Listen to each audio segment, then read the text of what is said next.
Na mtazamaji, saa 7 dhuhuri saa za Afrika Mashariki, karibu sana kwenye taarifa za TV47 matukio wakati huu, lakini kwanza nikupe muktasari. Yajayo kwenye TV47 matukio. Rais Ruto afanya kikao na viongozi wa Siaya akiwemo Gavana Orengo na aliyekuwa waziri Raphael Tuju. Naibu Rais Profesa Kithure Kindiki azuru kaunti ya Kitui kwa miradi ya maendeleo, huku akiwaomba wanaukambani kuingia serikalini kikamilifu. Wawakilishi wadi wa Nyamira waliokuwa wakiendesha shughuli katika maeneo tofauti waombwa kurejea bungeni na kusitisha siasa za uhasama. Na idara ya huduma ya polisi yaangazia mikakati ya kukabili ufisadi. Na mtazamaji, karibu tukupashe taarifa hizi kwa lisali moja, uzidi kumakinika na moja kwa moja. Wanakwetu wananiita Joashon Sare. Na ni kwamba Rais William Ruto amekutana na viongozi kutoka kaunti ya Siaya kwa mkutano wa mashauriano katika ikulu jijini Nairobi. Viongozi hao wa Siaya wakiongozwa na Gavana James Orengo wamekutana na Rais Ruto katika mazungumzo ambayo yanatarajiwa kuangazia maendeleo katika kaunti hiyo. Mkutano huo pia unaonekana kama njia ya kupunguza mvutano baina ya Gavana Orengo na serikali ya Rais Ruto. Waziri wa Kawi Opiyo Wandayi pamoja na aliyekuwa waziri Raphael Tuju wamehudhuria mkutano huo.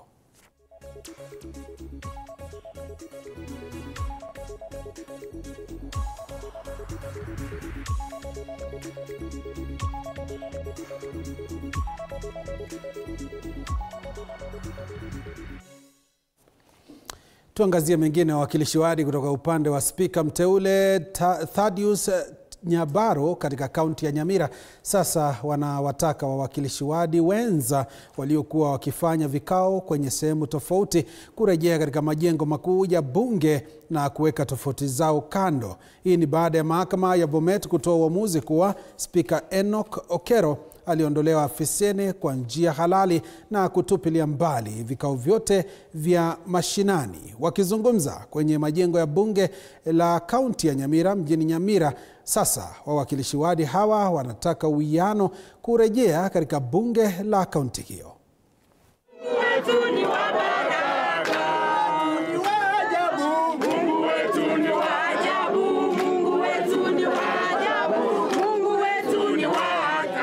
Zile kesi zote ambazo zilikuwa katika mahakama ya Bomet zimeamuliwa na imesemekana ya kwamba sisi ndio halali ambao tuko katika majengo hii ya bunge, na yale yote ambayo yalifanywa katika bunge mashinani ni guzi na yote yametupiliwa mbali. Kwa hivyo kwa siku ya leo tunawakalipisha wale wote ambao walitoroka nyumba yao wakaenda kufanya vikao nje. Tumewakalipisha waje hapa tufanyie watu wa Nyamira kazi, kwa sababu sisi hatukuwa na ubaya na wao. Sisi tulikuwa tunafuatilia mambo ambayo ni ya haki na ukweli, kwa sababu tunataka watu wa Nyamira wafanyiwe maendeleo. We want to ask all other leaders, from my colleague leaders, that now let's move and move with a lot of speed to ensure that our people benefit and we recover all the losses that we have incurred for the last 1 year. Yes. Mtazamaji, serikali imeombwa kuharakisha fidia kwa watu waliojitolea katika upiganiaji wa uhuru, vikiwemo vizazi vya Mau Mau na wanaharakati wengine, kama njia mojawapo ya kuwaondoa kutoka kwenye lindi la umaskini ambao nyingi za familia hizo zinapitia nchini. Mwanahabari wetu Isaac Famba ameandaa taarifa hii. Umasikini, ukosefu wa kazi na changamoto mbalimbali ndio matatizo wanayopitia wapiganaji uhuru nchini, hali ambayo imeathiri hadi vizazi vyao kwenye karne ya 21. Wakizungumza kwenye kongamano lililowaleta pamoja vizazi vya wapiganaji uhuru mjini Kitale, watu hao wamekariri masaibu mengi wanayopitia kwa sasa licha ya wazazi wao kujitolea katika kulikomboa taifa hili. Tumeunganika na Kenya yote mzima, the 47 counties kuuliza rais wetu Arap Samoei Ruto asikie ombi la Wakenya wenye walinyanyasika wakateseka miaka mingi. Tumezunguka hii Kenya tukitafuta fidia, hatujawahi kubalika mahali popote, na kimetusangaza. Tumeambiwa maneno mingi kama vile mtoto sasa tuambiwa mpaka lini? Tumeteseka watu wetu, baba yetu, sisi tumeteseka sana kwa mzimu, lakini hakuna kitu tumepatiwa. Tumeidiwa kila siku na hakuna kitu ambayo imekuwa ni maneno ngoyango inatumisha matumbo. Kwa sasa wameitaka serikali kujitolea na kuharakisha utoaji fidia kama njia mojawapo ya kuwawezesha kujikimu na kujitegemea maishani. Tumepitia changamoto mingi, tungeomba Mheshimiwa Rais wa Kenya Samoei Arap Ruto atusaidie na fidia kama waathiriwa wa Maumau na wazazi ambayo waliteseka. Hatuna mashamba, hatuna lolote. Rais Ruto Samoei, tulikuchagua tukijua ya kwamba wewe ndio utakuwa suluhisho ya wana Maumau ambao umeteseka miaka mingi. Mwaka nenda rudi, huyo rais anakuja anatoka, mwingine anakuja anatoka, lakini tuna imani na wewe ya kwamba watu ya Maumau ambao waliteseka na wangali wanateseka, wewe ndio utakuwa suluhisho, kuwajali, walipiwa fidia zao na wapata mashamba wao pia waishi kama Wakenya wengine, wasiendelee kupagi maskwata. Baadhi ya familia ikiwamo ya mpiganaji uhuru Elijah Masinde iliyo na makao yake magharibi ya nchi kwa sasa inapitia changamoto kubwa hata baada ya kuahidiwa fidia na serikali.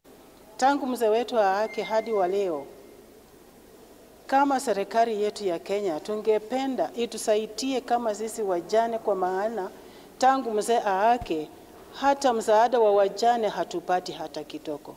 Hatutambulikani kama wanawake wa shujaa.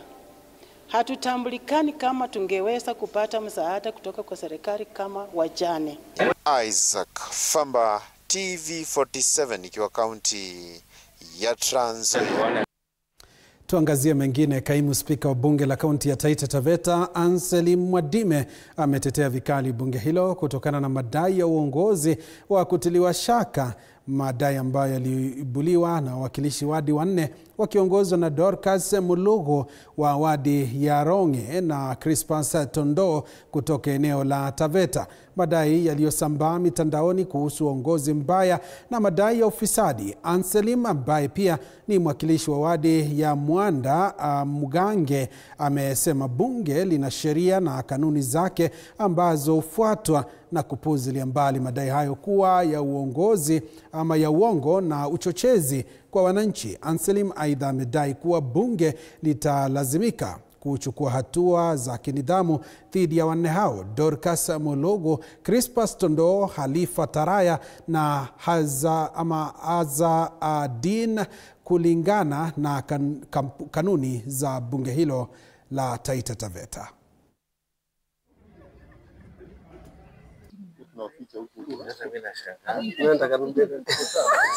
Ndiyo, upo uhuru wa kujieleza Kenya hii katika katiba, na vile vile katika County Assemblies Powers and Privileges Act 2017, ukisoma section 8 inaeleza huo uhuru, the extent, huo uhuru unatumika mpaka wapi, unatumika vipi. Sisi kama bunge tumesema tutaifuatilia sheria mpaka mwisho.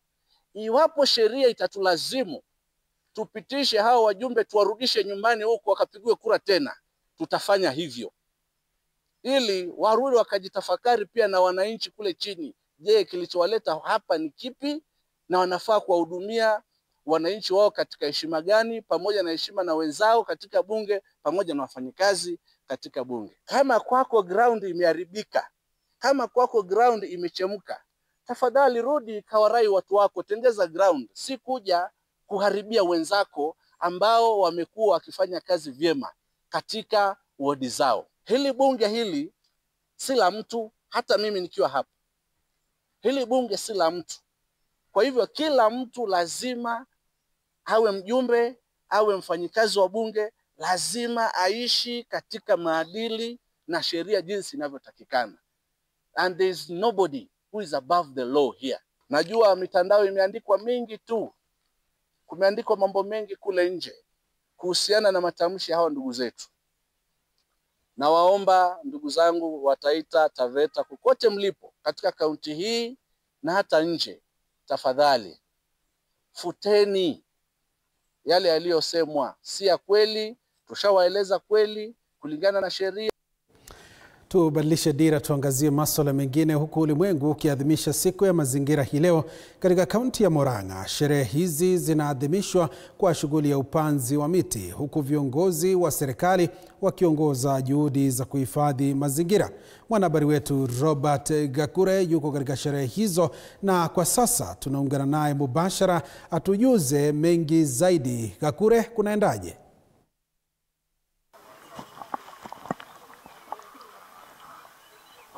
Naam, shukran. Mbashara kutoka kaunti ya Murang'a, na hii leo dunia yote ikiadhimisha siku ya mazingira. Katika kaunti ya Murang'a, shughuli hii inaendeshwa kwa njia ya upanzi wa miti katika sehemu mbalimbali, na kwa sasa tupo katika chuo cha KMTC cha Murang'a ambapo tumealikwa ama tumeweza kupokelewa na Bi Mbatia ambaye ni naibu mwalimu mkuu wa shule hii ambako upanzi wa miti unaendelea siku ya leo, na ningependa kupata mazungumzo kutoka kwa ambao wanaendesha hafla hii ya leo. Pengine tueleze umuhimu wa siku hii ya leo ni upi, ukianza kwa jina. Kwa jina langu naitwa Catherine Daidi, nafanya kazi na National Environment Management Authority. Niko huku kama County Director. Today we are commemorating the World Environment Day world over, and with our theme being beating plastic pollution. We all understand the problems we've had with plastic worldwide, and today is basically a day to remind people that we need to do away with plastics and find solutions towards plastic pollution. Asante sana. Tujue pengine leo hafla ya leo upanzi wa miti utakuwa unafanyika katika sehemu zipi, ama mmeanza wapi na mnapanda miti wapi? Asante sana. Naitwa Bridget Irongo, Chief Officer Water Environment Murang'a County, na leo tumeanza kwa kupanda miti. Kuna pale Murang'a Migingo Island tumepanda around 200 tree seedlings, na pia tumekuja hapa KMTC kuendeleza upanzi wa miti.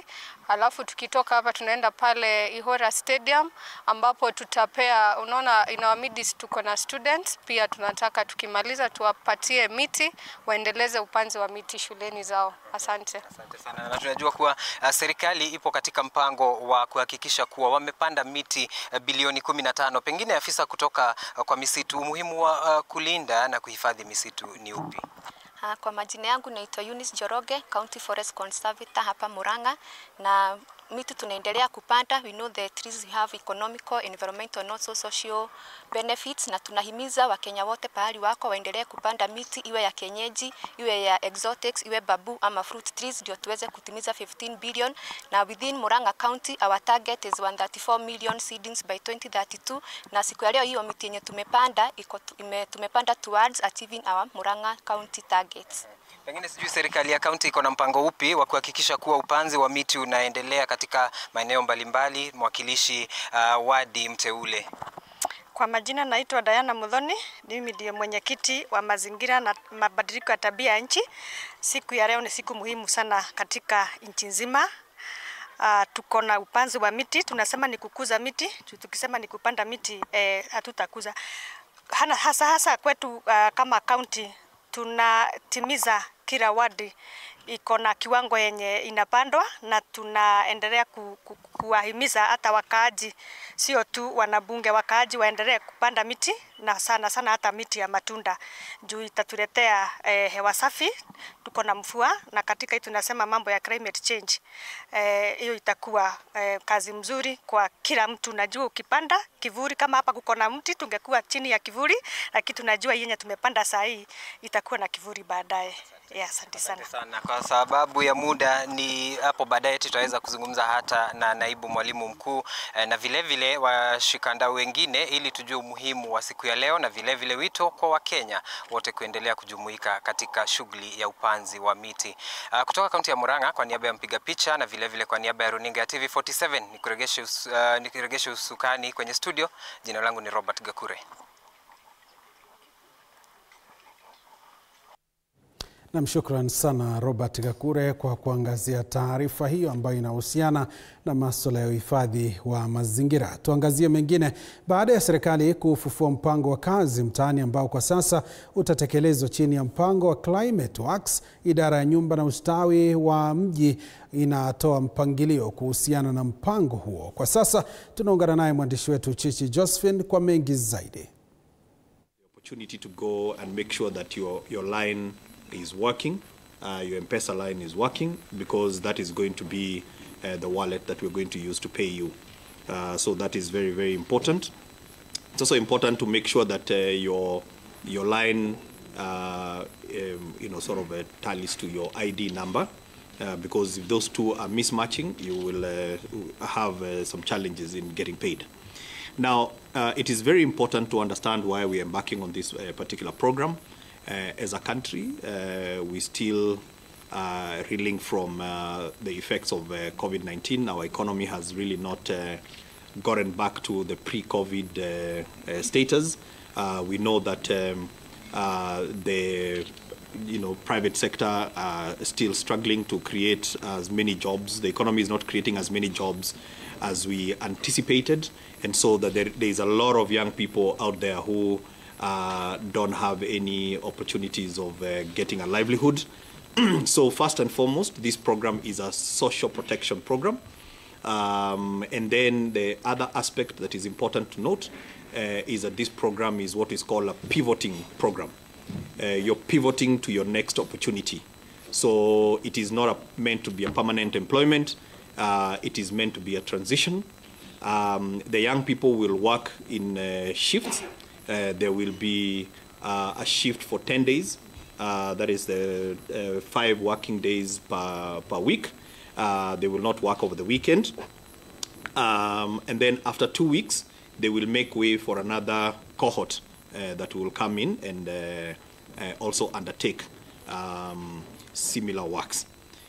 One of the other things that is important to note is that the works are largely going to be roads related. That's why we have our PS for roads and his entire team of DGs, that is for Kenha, Kura, Kera, Kenya Roads Board, and all the other teams that are within his state department, cascading all the way to the regional teams that are going to work, give us the work plans for majority of in fact, all the counties except Nairobi.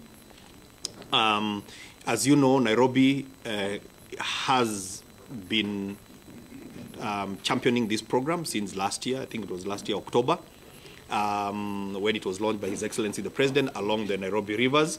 We have close to 22,000 young people that are already working within the rivers, and most of them are coming from the host communities within what we call the riverine communities.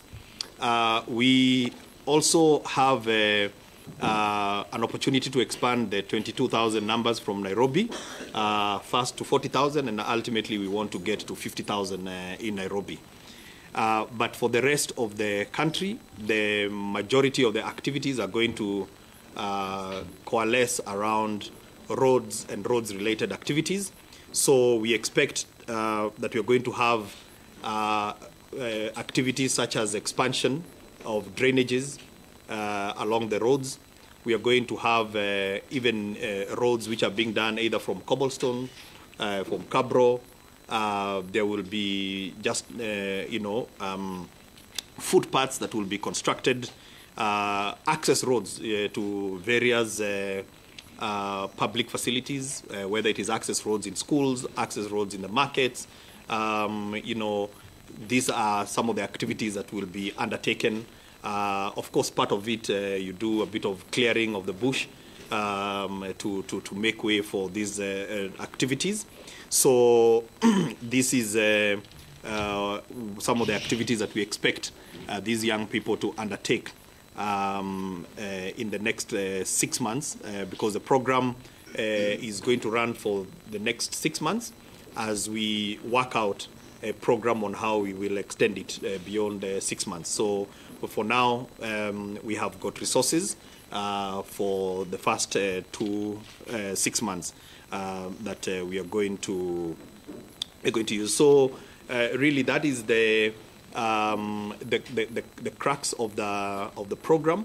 We are going to work and rely heavily on our Ngao teams with the PS Ray here and his entire Ngao machinery.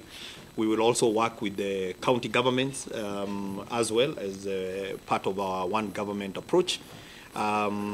We want to also appeal, especially to the private sector, that they can look for ways to champion with us.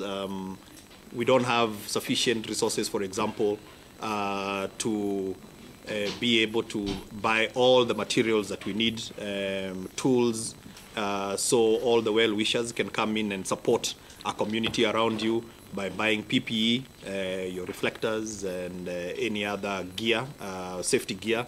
We will really appreciate you coming in, because this is largely a community-based service that we are undertaking. Lastly,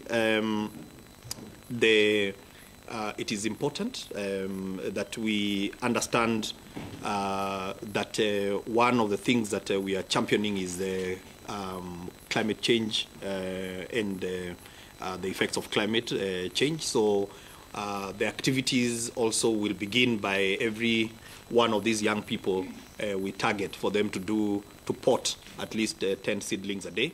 And these seedlings, once they Na mtazamaji, taarifa hiyo tutakuwa tunakujuza kadri muda unavyozidi kusonga, hivyo basi zidi kumakinika na kufuatilia TV47. Tuangazie mengine. Washikadau mbalimbali wa masuala ya mazingira katika kaunti ya Makueni wamekongamana kuadhimisha siku hii kwa kusafisha miji ya kaunti hiyo na kuhamasisha matumizi bora ya plastiki. Hebu sasa tuungane na mwandishi wetu Philip Ngumo ambaye yuko katika eneo hilo la Makueni atujuze zaidi. Na kupata vizuri nikiwa hapa katika kaunti ya Makueni. Hafla hii inaendelea mkabala katika sehemu mbalimbali hapa katika kaunti ya Makueni. Mojawapo ikiwa katika mji mkuu wa wote na hapa katika eneo la Kibwezi. Na nimekutana hapa na washikadau tofauti ambao wanaendeleza hazima hii kuzidi kuzungumzia masuala ya plastiki na masuala mazima tu ya kuhakikisha kwamba kuna uhifadhi taka ambao unastahiki. Na ningelipenda nijiunge na wahusika hawa tuzungumze, watueleze ni kipi ambacho kimetawala siku ya leo na tunatarajia nini. Karibu hapa utueleze we ni nani na labda tunatarajia nini siku ya leo. Kwa majina ni Agnes Maswai na mimi ni Assistant County Commissioner wa hapa Kibwezi. Na siku ya leo tunaadhimisha World Environment Day ambayo theme yake mwaka huu ni kukabiliana na plastiki na kukomesha uchafuzi wa plastiki katika environment yetu. Leo tunatarajia kwamba tutafanya clean up ambayo tumeshafanya. Alafu tutaenda pia pale Mikuyuni ambapo pia tutakuwa tunaelimisha wananchi kuhusiana na uchafuzi huu wa plastiki na uchafuzi mwingine wote ambao tumekuwa tukishuhudia katika environment yetu hapa Kibwezi. Katika mchakato huu ni kipi ambacho kimekuwa kikitawala na pengine changamoto zimekuwa zipi na ni jumbe zipi ambazo mmekuwa mkihamasisha wananchi? Katika siku ya leo tutakuwa tunahamasisha wananchi na tumekuwa tukihamasisha wananchi kuhusiana na uchafuzi wa plastiki ambao umekuwa ni jambo gumu ambalo limekuwa likikumba watu wetu katika eneo hili. Watu wamekuwa wakitumia plastiki ambazo wanatumia mara moja, ambazo wanatupa kiholela, wanachoma, na hiyo ndio kitu ambacho tutakuwa tunahamasisha wananchi siku ya leo. Na changamoto zingine ambazo tunapitia haswa hapa kwetu Kibwezi ni kwamba watu wanaharibu zile sehemu ambazo zimetengwa ili waweze kutupia takataka, ikiwemo dustbins ambazo tunaweka, wanaharibu zile dustbins na wanavandalize zile dustbins. Na lakini kwa wakati huu tunaendelea na kuhamasisha wananchi na kuhakikisha kwamba zile vitu ambavyo ama vyombo ambavyo wamewekwa ili wametengewa kuweza kutupa zile takataka wanafanya hivyo kulingana na vile tunawaeleza. Safi, tuzungumze na mshikadau mwingine. Labda ukisimama hapa utueleze unahusika kwa njia gani na ni kipi ambacho kinafaa kustahiki. Kwa majina ni Matthew Mutembei, nafanya kazi na shirika ya Fadhili Trust. Sisi ni washikadau katika hii eneo la Kibwezi West.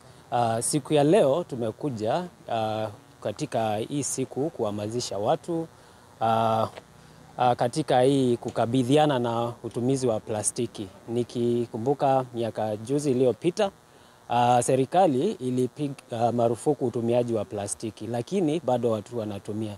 So ni kuwahimiza wanabiashara wale wanatumia hizi vitu, wanaziuza pale kando, tafadhali wazingatie kutumia vitu vingine. Alafu kuna kitu tunaita use and reuse. Watu wakitumia hizi vitu za plastiki usitupe, unaweza tumia kwa jambo lingine na lingine. Na si kwa hayo tu, tunazingatia mambo ya mazingira.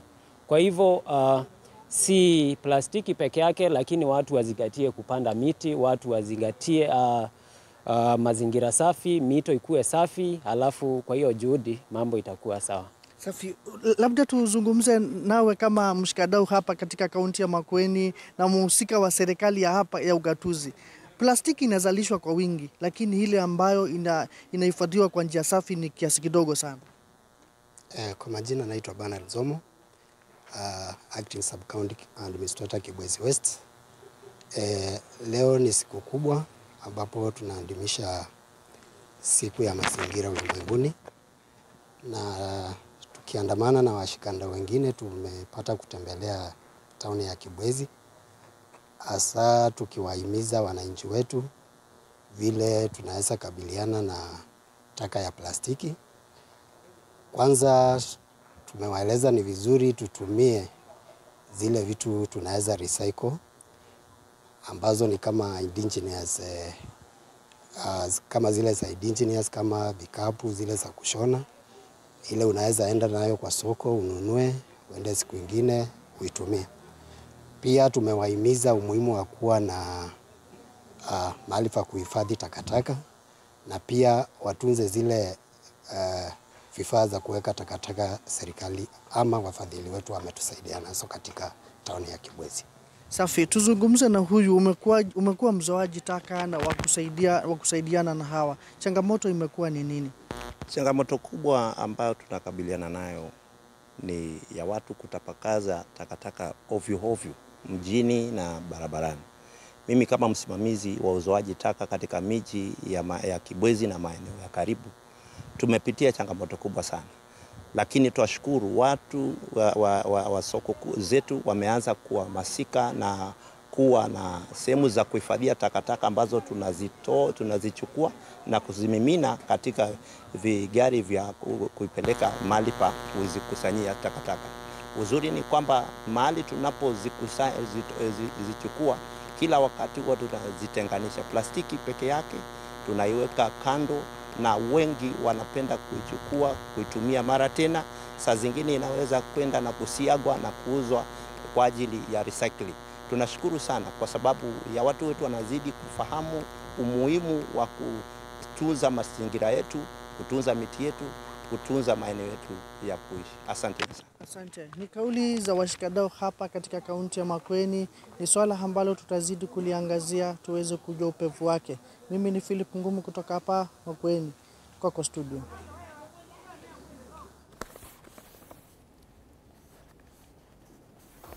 Nama, shukran sana Philip Ngumu ukitujia mubashara kutoka kaunti ya Makueni, ukitujuza ni mikakati ipi ambayo imewekwa kuhakikisha mazingira yetu ni safi. Mtazamaji, taarifa hiyo ndo ambayo inatupeleka kwenye mapumziko mafupi. Tutarejea katika muda usiokuwa mrefu, endelea kuwa nasi.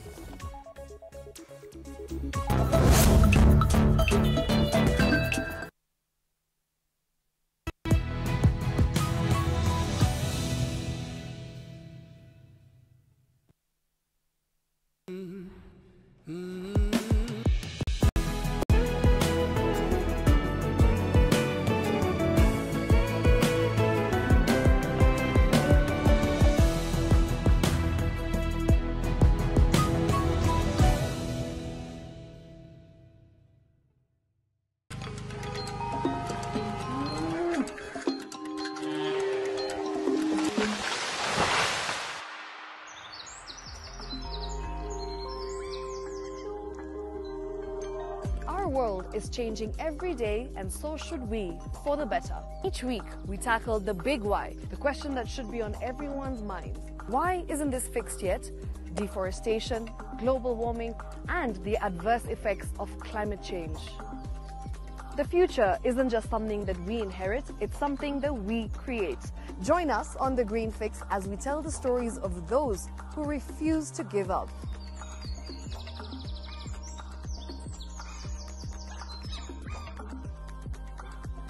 When it comes to fixing the planet, there is no time to waste. Join me, Shiksha Arora, on Thursdays at 9 p.m. on The Green Fix as we look into the big why, you and I.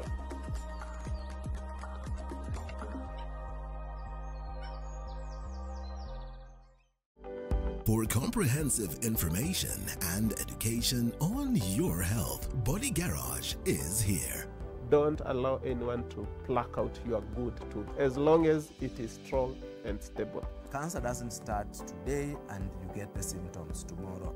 By the time you pick it or the time it is manifesting in you, probably will be there about 5 to 10 years. The eye is the window to the rest of the body. Don't forget to stay hydrated. And of course, you at home do take your water. So the ultimate test is actually you check your urine. Your urine should be clear.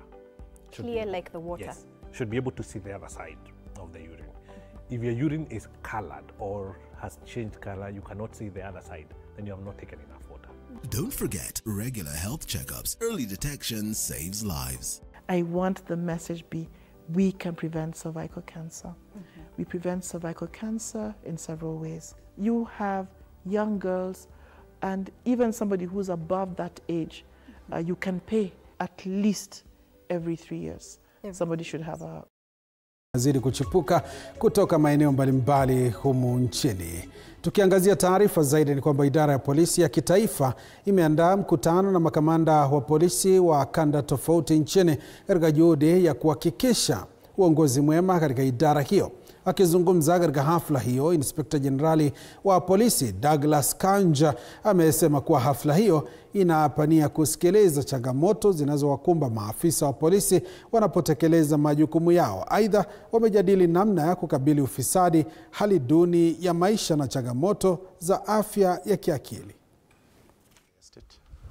So this afternoon we are here at the National Police Leadership Academy so that we can have an opportunity to meet with the senior leadership of the National Police Service. So we have the regional police commanders with us. We have got the formation commanders with us here. And also the heads of directorates at the National Police Service headquarters, the police headquarters, and even the administration police headquarters. They are here. Basically, why we have met is to enable us, number one, get a feedback from the commanders in the field.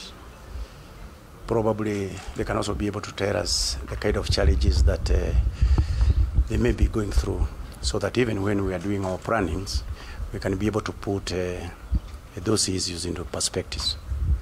Number two, we also wanted to have a discussion with them. If you can remember, sometimes back I did invite the EACC to join us and look at our systems, our practices, our SOPs and so forth, so that if we have got gaps that are not working very well for us, we can be able to minimize and probably address matters affecting corruption in the National Police Service. So basically, we wanted to also have this sitting here with the senior leadership so that we can be able to discuss on a very serious note matters corruption within the National Police Service and how we can be able to deal with it. I know corruption is not about the police alone, it's a societal problem actually. However, as an organization, we must address it from where we sit. And that is one of the reasons why we are here. We're also going to discuss other issues affecting the police service, including welfare issues, matters affecting actually our officers out there, how we are relating with the public, matters affecting community policing, and many other issues. because police works effectively when working with the people. So basically that's the reason why we have called this one-day Inspector General Conference of the senior leadership of the National Police Service, so that we can basically have that discussion. And that's why you can see that I'm frank with this, the DIGs and the DCI. They are here so that all of us collectively can have that discussion. Thank you very much. Question. Okay. So, I have to say about the reforms.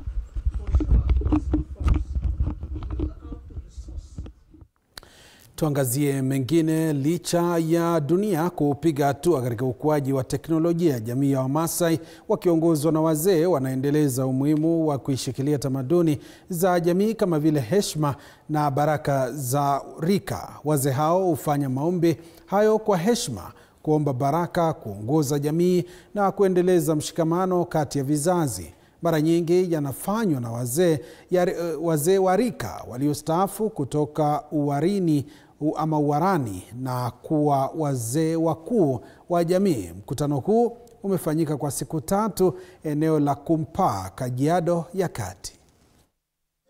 Maombi lengo lake ilikuwa ni kwamba kulete sisi kuweza kutubu, kukumbuka yale madhambi ama yale ambayo tumeyatenda sio faa, na kuweza kuwakumbuka kwamba tunahitaji kuomba kama rika.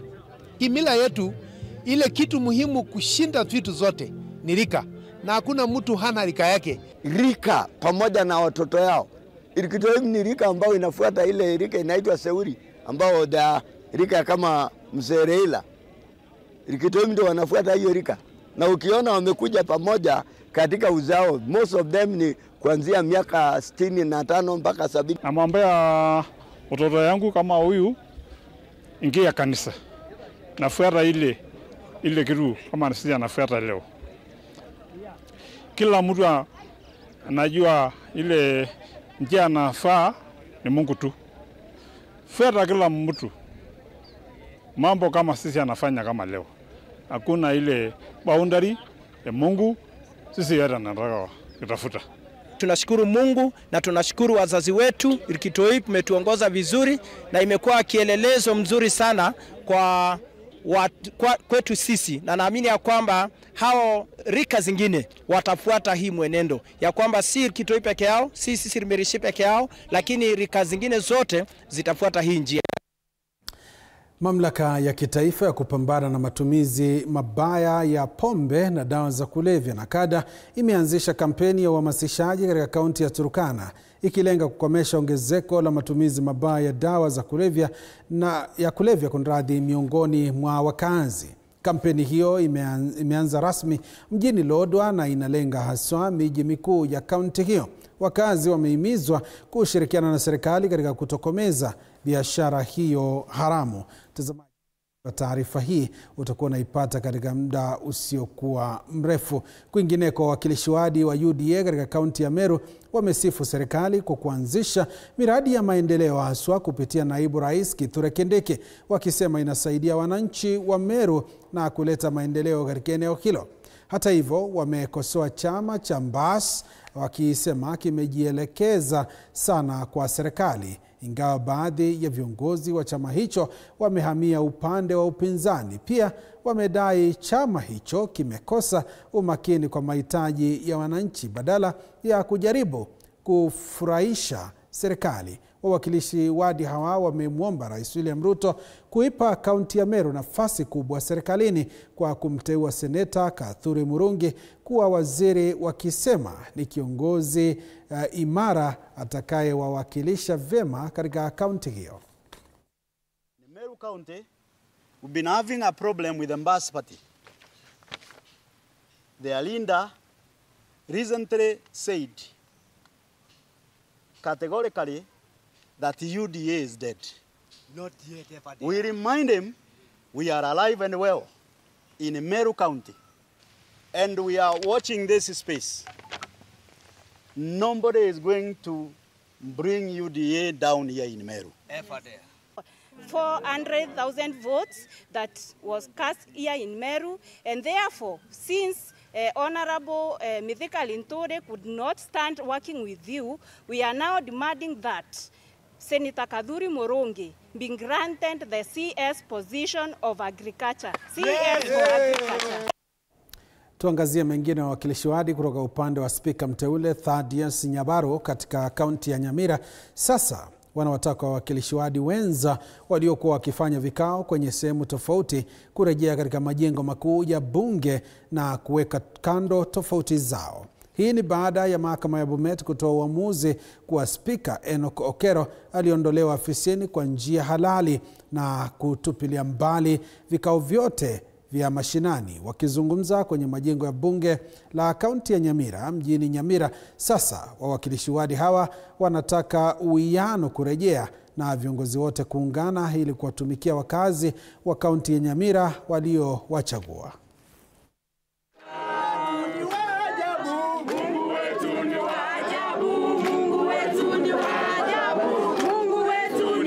Ambazo zilikuwa katika mahakama ya Bomet zimeamuliwa na imesemekana ya kwamba sisi ndio halali ambao tuko katika majengo hii ya bunge, na yale yote ambayo yalifanywa katika bunge mashinani ni guzi na yote yametupiliwa mbali. Kwa hivyo kwa siku ya leo tunawakaribisha wale wote ambao walitoroka nyumba yao wakaenda kufanya vikao nje, tumewakaribisha waje hapa tufanyie watu wa Nyamira kazi, kwa sababu sisi hatukuwa na ubaya na wao. Sisi tulikuwa tunafuatilia mambo ambayo ni ya haki na ukweli, kwa sababu tunataka watu wa Nyamira wafanyiwe maendeleo. We want to ask all other leaders, from my colleague leaders, that now let's move and move with a lot of speed to ensure that our people benefit and we recover all the losses that we have incurred for the last 1 year. Yes. Kwingineko, idara ya uratibu wa serikali ya kitaifa ilifanya mkutano wa ushirikiano na wananchi katika kaunti ya Kwale. Mkutano huu ulifunguliwa rasmi na kamishna wa kaunti ya Kwale Stephen Orinde na uliwaleta pamoja watu wa mirengo mbalimbali kujadili utekelezaji wa miradi muhimu ya kitaifa. Masuala yaliyoibuliwa ni pamoja na ucheleweshaji wa mradi wa bwawa la Mwache, makazi nafuu, masoko ya ESP, usalama eneo la Tiwi Beach na maji moto, kutoshirikishwa kwa vijana kwenye kazi mtaani na changamoto za upangaji ardhi. Mahakama imesema kwamba itafanya juhudi kushughulikia changamoto za wakazi wa kaunti ya Kwale. Leo we have invited you here to get to hear from you. Ile kitu ya muhimu ama ya maana sana yenye itatusaidia ni maji. Kwa hivyo tujengee Mwache Dam hapa. Larger Mwache Dam is supposed to supply water to Mombasa. From the beginning, there was no plan to supply Kwale County. So the other category of markets, we have the Lunga and Kinango ESP markets. Under one cluster, cluster 36. Both of them share the contract sum of 130,932,650 shillings. Kunayo barabara ya Kanana Shimoni ambayo naamini mpaka saa hii kwa sababu ya the economic activities ambazo zinafanyika Shimoni, ile barabara inafaa kuangaliwa vizuri, haiko katika standard ambayo inastahili. We are here to listen, to get feedback. What is it that is required at the grassroots? Where are we as a national government making mistakes? What can we do better? Lazima tupange mikakati ya kutengeneza project zetu za serikali. Muda, kitu chochote ni muda. Bila muda hakuna kitu kitasonga. Tuangazie mengine. Wizara ya Habari, Mawasiliano na Teknolojia inanuia kuwezesha watu wenye ulemavu kupata huduma za serikali ambazo zinapatikana mtandaoni. Akizungumza katika kongamano la awamu ya 6 la Inclusive Africa jijini Nairobi, waziri wa habari na mawasiliano na uchumi wa kidijitali William Kabogo alifichua kuwa wizara hiyo itafadhili masomo dijitali ya watu milioni 20 walio na ulemavu nchini. Aidha, Kabogo alisema kuwa wizara hiyo itashirikiana na washikadau, kampuni zinazoongoza katika teknolojia pamoja na mashirika yanayowakilisha watu wenye ulemavu ili kuendeleza ajenda ya uchumi dijitali nchini. As I sit at the helm of the docket of ICT and digital economy, I shall work as hard as possible to make sure that this space is inclusive for all and all and all.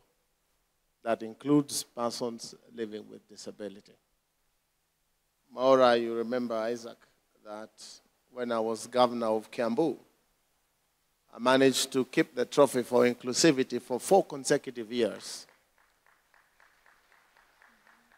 I want to make sure that for the time I'm in the docket, we shall improve this space and make it available because it's a constitutional right for all persons, able and unable, one way or the other, to access digital platforms and be able to live comfortably even if we are different in different ways. Tuangazie mengine. Huenda ikawa afueni kwa Wakenya kwa matarajio ya kupunguzwa kwa bei ya gesi kutokana na kuwasilishwa nchini kwa zaidi ya metric tani 11,000 za bidhaa hiyo iliyopokelewa katika kampuni ya Lake Gas Vipingo. Hatua hii ikipigiwa upatu kama jeki kwa taifa hili ambalo linalenga kukumbatia kwa ukamilifu matumizi ya kawi safi. Akizungumza na wanahabari katika kiwanda hicho cha usambazaji wa gesi, meneja mkuu wa Lake Gas Morris Mutiso alitaja kuwa tayari wanapakia matrela ya kusambaza mafuta kuanzia leo, wakiwa na mengi ya matarajio kuwa bei itakuwa nafuu kwa Wakenya, haswa kutokana na wingi wake sokoni. Isitoshe, aliripoti kuwa ndio mwanzo mkoko unaalika maua, kwani meli iliyowasili kwa sasa ni moja kati ya nyingi zinazotarajiwa kutia nanga na kuongeza utele wa gesi hiyo nchini. Operation, which began on 2nd June and concluded today, 4th June, involved the safe and efficient discharge of 11,475 metric tons of LPG via the offshore conventional buoy mooring system located approximately 1 kilometer off the shore. This commissioning process tested and validated the entire LPG supply chain, including vessel mooring, subsea pipeline transfer, and onshore storage system. What it means now, the country has more capacity to handle LPG. We've had limited capacity before, but now with this 10,000 metric ton facility, the country is now better placed. The current regime, the government, has been pushing toward clean energy, and we believe that this infrastructure has come at the right time to help the country achieve a greener energy. Kwingineko, wakazi wa Mwachome katika eneo bunge la Matuga, kaunti ya Kwale, wameandamana kulalamikia fidia ya ardhi zao ya ekari zaidi ya 350 kutoka kwa kampuni ya simiti ya Bamburi. Zaidi ya wakazi 800 wanadai 80% ya malipo yao kulingana na makubaliano ya mkataba wao na Bamburi ya mwaka 2023 ambapo wangefaa kulipwa katika kipindi cha siku 90. Wenyeji hao wameishtumu vikali kampuni hiyo kwa ukiukaji wa mkataba huo baada ya kuwafidia 20% pekee ya awamu ya kwanza ya malipo hayo. Wakazi hao wametoa makataa ya siku 14 kwa kampuni ya Bamburi kutimiza ahadi yao, wakitishia haki yetu, haki yetu.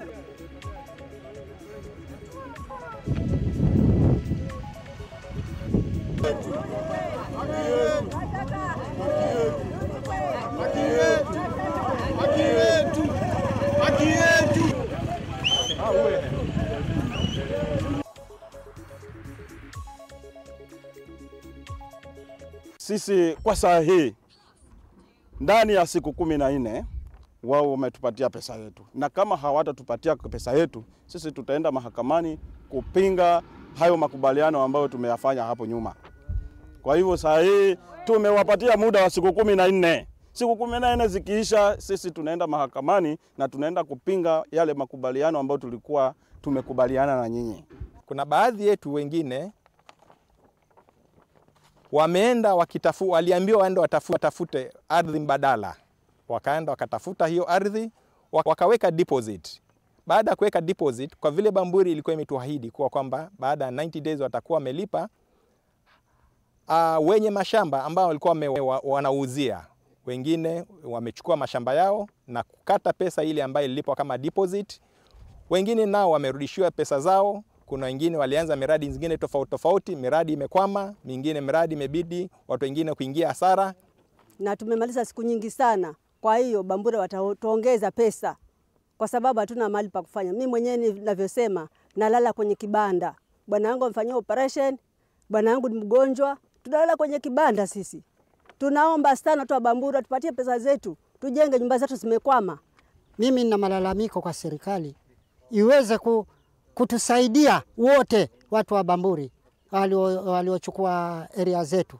Sisi waathiriwa tunataka haki yetu, ndio tunayoitaka bila ya kuzidisha, kwa sababu vile ambavyo ametunyanyasa ni siku nyingi tumevumilia. Tumemaliza mwaka mzima na miezi 9 lakini hatujapata mafanikio yoyote. Kwa hivyo leo tunataka haki yetu ambayo tunadai hapa, ni haki yetu peke yake. Atupate haki yetu, tuachane nao. Kama wameshindwa, hatutaki shamba zetu na wasirudi huko kwa mashamba.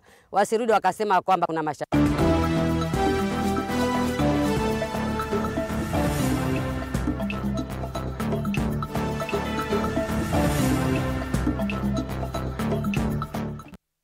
Sasa mtazamaji, tucheze viwanjani. Timu ya taifa ya wanawake Harambee Starlets walipokezwa kichapo cha mabao 5-1 na timu ya taifa ya Morocco jana usiku katika uwanja wa Village Sportif. Starlets chini ya ukufunzi wa Beldin Odemba inatumia kibarua hicho ili kujiandaa katika michuano ya Sekafa ambayo itang'oa nanga kuanzia tarehe 12 hadi tarehe 22 mwezi huu jijini Dar es Salaam, Tanzania.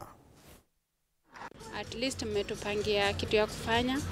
So na believe tuko like tuna learn cheza zote na pia ya leo.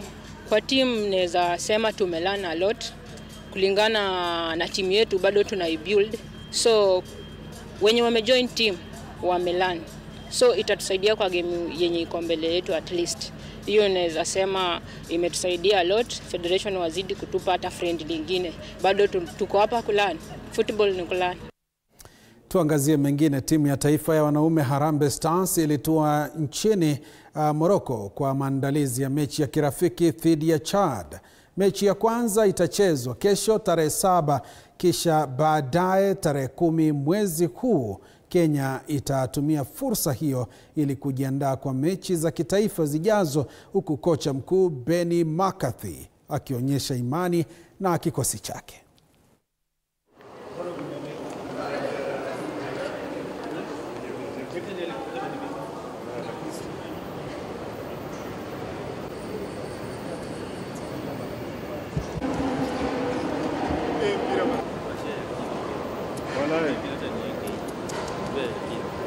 Yeye mwenyewe anaona tu.